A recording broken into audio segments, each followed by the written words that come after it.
시간이 지나도 끊임없이 변해있습니다. 우리가 오늘 사용하는 말은 과거 사람들이 사용하던 말에서 점차 발전한 결과물입니다.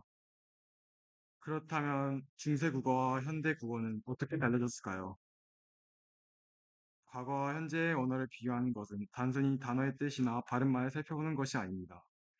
중세 국어에는 사람들의 사고방식과 사회적 변화가 그대로 반영되어 있기 때문입니다. 예를 들어, 놈이라는 단어는 중세 국어의 성별 구분 없이 사용됐지만 현대 국어에서는 부정적인 의미를 가지게 되었습니다. 이 글에서는 어휘의 변화, 의문의 변화, 문법의 변화라는 세 가지 변화를 중심으로 중세 국어와 현대 국어의 차이를 살펴보려고 합니다. 우리는 중세 국어에서 현대 국어로 변하는 과정에서 어떤 단어들의 의미가 바뀌었고, 발음은 어떻게 달라졌으며, 문법은 어떻게 변화했는지 알아볼 것입니다. 그럼 왜 이런 변화가 일어났을까요? 시대의 변화에 따라 사람들의 사고 방식이 달라졌기 때문입니다. 언어는 그런 변화를 받아들이면서 지속적으로 변화했습니다. 본론하겠습니다. 첫째, 어휘의 변화에 대해 설명하겠습니다. 중세 국어와 중세 국어의 어휘를 비교해 현대 국어의 어휘를 비교하면 그 차이가 매우 뚜렷합니다. 단어의 의미가 이동하거나 단어가 사라지기도 했으며 일부 단어의 형태가 변하기도 했습니다. 이러한 변화는 언어의 역사성을 잘 보여주는 사례입니다. 중세 국어에서 사용되었던 많은 단어들이 현대에 오면서 그 의미가 이동했거나 아예 사라졌거나 심지어 그 형태가 달라진 경우도 있습니다. 이러한 변화들은 언어가 고정된 것이 아니라 시대의 변화에 따라 끊임없이 변하는 살아있는 존재인 것을 보여줍니다. 먼저 단어 의미 이동에 대해 살펴보겠습니다. 단어의 의미는 전혀 다른 뜻으로 사용되기도 합니다. 예를 들어 놈이라는 단어는 성별에 구애하지 않고 사람이나 개체를 지칭하는 일반적인 단어였으나 이제는 성별을 따지지 않고 아니, 부정적인 생각을 담고 있습니다. 주로 상대방을 비하하거나 혼내는 상황에서 사용됩니다. 이 글을 보는 예의 없는 사람이야 생각할 수 있습니다. 그 어린이란 단어도 있습니다. 어린이란 단어는 어리석다라는 의미로 사용되었으나 어리석다는 것이 사람의 지적 능력을 부족해 한다는 것이 아니라 아직 부족하고 미숙한 상태를 보고 어리석다라고 나타내었습니다. 그래서 어린이라는 단어는 아직 부족한 사람에게 사용했습니다. 하지만 현대에서는 어린이 나이가 적고 성장이 덜 된 상태를 지칭하는 의미로 쓰입니다. 즉 의미가 변하면서 우리는 이제 나이가 적은이라는 의미로 사용되었습니다. 이 단어가 사라진 것을 살펴보랍니다.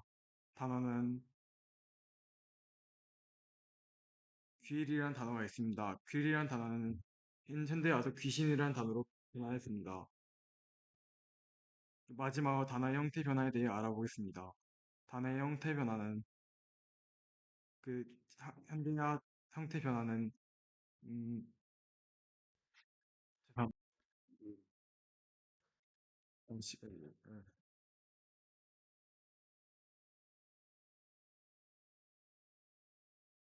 단어의 형태 변화는 밝다라는 주격 주사를 보아서 이렇게 뿌리가 이런 식으로 변한 것을 알 수 있습니다. 이렇게 임이동, 사라짐, 형태 변화 등을 알아보았습니다. 두 번째로 중세 국어에서 현대 국어로의 음운 변화를 살펴보겠습니다. 중세 국어 당시 음운 변화를 알아보자면 반침이 소멸했습니다. 반침이 소멸해 시우소로 변하거나 영형대로 나뉘어졌습니다. 다음으로 어두장군의 변화를 살펴보겠습니다. 어두장군은 서로 다른 두 개의 연속된 자음이 어두에 쓰이는 것을 의미합니다.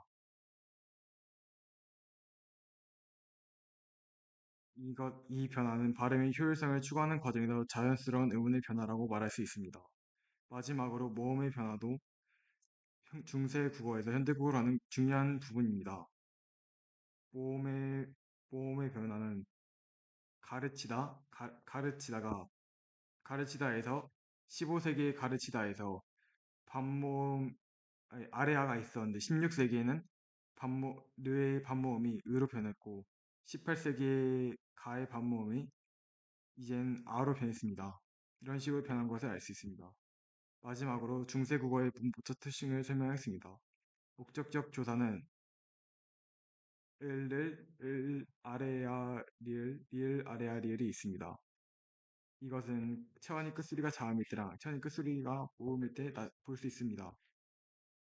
그리고 관형격 조사를 보겠습니다. 관형격 조사에는 무정물은 시옷, 유정 존칭, 유정 평칭일 때 양성모음 뒤는 이응, 으를 알 수 있습니다. 결론적으로 목적격 조사와 관형격을 알 수 있는 것은 이런 아까 말했던 것을 알 수 있습니다. 최종적으로 이 주제 탐구 보고서에는 중세 국어와 현대 국어 간의 어휘, 의문, 문법적 변화들을 살펴보았습니다. 이것을 보고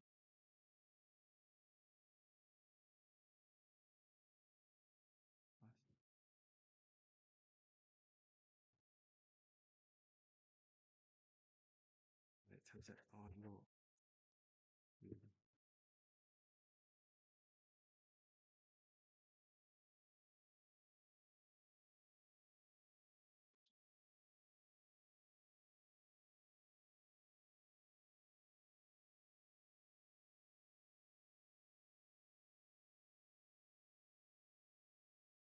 알고